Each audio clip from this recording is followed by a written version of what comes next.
State Senator Rob Sampson is one of the heroes.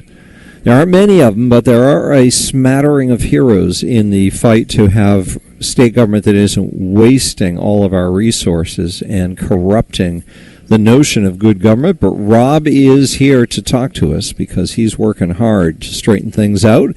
He's the state senator from Wolcott. Hi there, Rob. Good afternoon, Todd. Amen to that. There are a few of us courageous souls doing our best to preserve the American system of government, as you would describe it. And that's the thing that we've got to recapture. If we don't get back to the basic, fundamental, core principle of what America is, we're going to lose the country. And it's unbelievably hard to realize that not only do we have one political party that is completely abandoned America, the Democrat Party, and wants to remake the country into something else, but the Republican Party has, for all intents and purposes, lost its identity and is just drifting at sea without any set of core principles to guide it. And I work very hard to try and make sure that those principles are heard at the state capitol and that I get as many of my Republican colleagues to pay attention. But they're consumed. They're consumed both by the notion that Connecticut is a blue state and it just doesn't pay to do that. We can't get elected that way.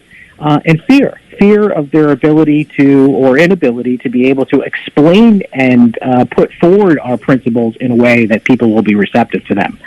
So thank you so much for what you do on the air all day, because that's your number one function, which is to teach people that American principles of freedom and individual liberty coupled with responsibility and accountability for yourself is the path forward for the best quality of life in all of history. And, we got to get back to it. One of the ironies of what you just described, Rob Sampson, that I guess it's a race to the bottom. If the people who are on a particular political side, in this case fighting for the greatest system of government that's ever existed, and all the proof is right there to point to, and those people are afraid to articulate the belief in that system, then the whole understanding of that system atrophies, and it becomes an invisible set of ideas in the marketplace of ideas, which makes it impossible for anyone to win election espousing those ideas, because there's no basis in the society for people understanding those ideas. So it's really important that anybody who's elected under that banner, that Republican banner, be eager and able to articulate them. Absolutely. I mean, you're speaking my language in so many ways, Todd. First and foremost, what is politics? Politics is not the notion of the Republicans beating the Democrats or vice versa. It is not a sporting event. It is not competing teams on a ball field someplace. Politics is about moving an agenda. It's about creating a world that matches your worldview. And if you're failing to do that in your role in politics, whatever it is, as a volunteer, a voter, or, God forbid, an elected official whose job it is to move that agenda forward, then you're not winning anything. And that's the tremendous frustration. And what you just said is so absolutely true. And it is the one thing that probably gets under my skin more than anything else, which is when I start talking in Hartford among my colleagues, they dismiss what I say. And they say, Rob, yeah, you can go out there and vote any way you want. You can give your speech about legal plunder, and you can talk about how the minimum wage is really just a ban on jobs. But we live in the real world, Rob, and your district, you can get away with that, but not where I'm from. And that's a tremendous frustration to me, because I believe that my district looks the way it does, partly from my efforts, from Joe Markley, who served in the same Senate district before me, and the combination of our efforts trying to make it very clear where we stand relative to the establishment party in the state of Connecticut. And I think that the voters in our district get it. They just simply get it better than they do in other places, and that's why we're successful. Because they've been hearing it. Is different. Yeah, they've been hearing it, and it has not had a chance to atrophy. But you go to some places in Connecticut, Fairfield County, and the Republicans will never promote Republican small government ideas, so the voters don't even know what the difference is. What gets me is they come on the air with me, those people, and they'll talk like they're somebody who follows those principles, and they'll talk tough, and then they go back and they vote for whatever the Democrats want. Right. Well, this latest special session vote, Todd, I mean, to me, is a disgrace. I mean, it was a mishmash of half a dozen ideas, but every one of them a Democrat solution: more government, more taxes, more spending, more redistribution of wealth to problems created by Democrats.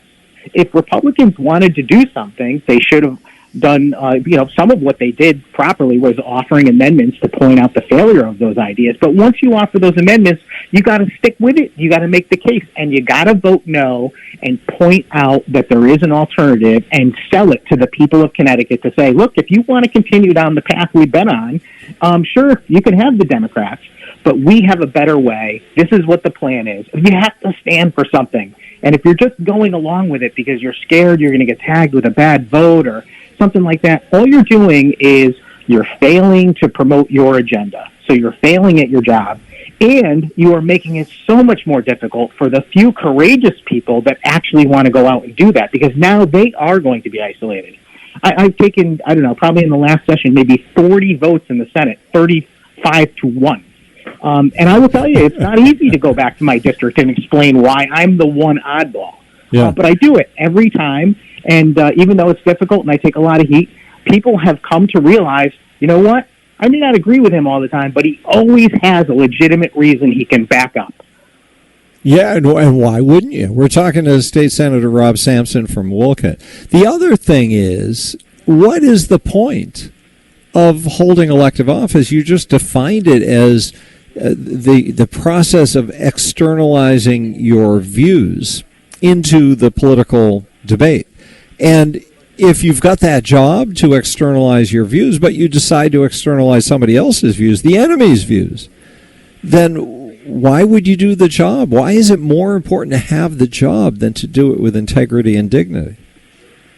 I couldn't agree more. I ask my colleagues all the time, I'm like, what did you even run for? You know, and you allegedly ran against the incumbent because you wanted to come here and do things differently.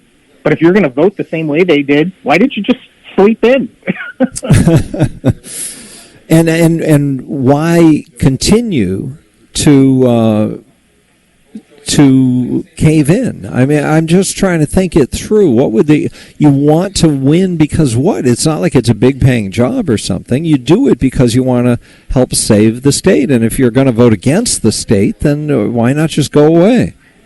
Well, the way they explain it to me, and look, some of these are very, very nice people that I have tremendous respect for, and I can't convince them because they live in this world where, to them, the only way forward for the Republican Party in Connecticut is to win first. And in order to win first, we got to be Democrat light. And once we do that, right, then once we win, we can stand for what's right. Start putting forward all those great ideas. Yeah. But they don't understand that politics, we live in a representative system of government. That's how our system's supposed to work, which is why, I'd love to talk to you about your third party idea. But the notion of any party really standing for something really relies on the voters' demands of the people that they elect. And to me, that's the source of our problems, the apathy and the lack of knowledge of the average voter, even about basic American civics. Couple that with the fact that the people that I serve with that are elected, they don't even understand it. The people that I serve with in the legislature do not realize, they really don't realize that their job is to represent their constituents. And what that means is when they're making policy, they should be making policy that not only tells the executive branch of government what to do, but holds that executive branch accountable. But sadly, they take the position that somehow they're running government and they want to roll in the running of government, as if people need to come to them for help. And you know as well as I do, that's not the way our system works. Our system is supposed to elect representatives from among the people who do their bidding and try and keep our government responsible to them. All right, Rob Sampson, what else do you want us to know? Nothing more than there are other good people out there. You have some of them on regular occasions. My good friend, Representative Master Francesco, is my shining star awesome. in the House of Representatives. She voted the right way, and of course she's going to take some heat for her vote in this special session. But God bless her for standing up, saying and doing the right things, and explaining why that was a bad vote. And we just got to get more people like her elected, and we need to keep educating our neighbors so that they understand what they should be asking for. All right. Anything you want to say to us quick about the third party idea? Nothing other than that I would be the first person to jump on board with that if I thought it was a viable option. Well, I thought about it many good. times. That's what we have to convince you of then.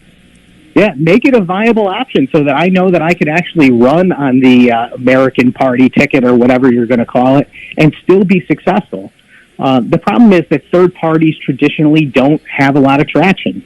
And usually when you see someone who wins in a third party as an independent or something like that, it's only because they parlayed their own significance into making that party credible. You have to do it in that direction. You can take but see, I feel this is why I think it's such a great moment for a third party, Rob, is because Republicans have been in such decline that the comeback is, if somebody says, oh, you can't do that, you'll undermine the Republican candidates. And I can say, well, except for Rob Sampson and Gail Mastro-Francesco, what's there to worry about? So vote for them. Otherwise, vote for the New Principles Party, or whatever we call it, Old Principles Party, the Freedom Party, the Liberty Party, whatever we call it. Yeah, there's a lot to talk about on that subject because of the notion of cross endorsements and the process to get a third party on a ballot in the state of Connecticut. A lot of changes would need to be made to make it a viable option. Trust me when I tell you, Todd, nothing would make me happier than to have a party that was very clear-cut about where it stands on those principles. Yep. And my greatest dissatisfaction in politics is to understand that my Republican Party that I love, that I believe stands for the principles that we fight for, doesn't stand for those principles on a day-to-day basis. And there is a tremendous reluctance by the state party and certainly within the House and Senate Republican caucuses in the state to actually ascribe to those set of principles. You know, the argument is we need a big tent and, you know, those things are not ready for prime time in Connecticut. And they're wrong. We should be promoting those principles even if we're losing, because we're losing anyway.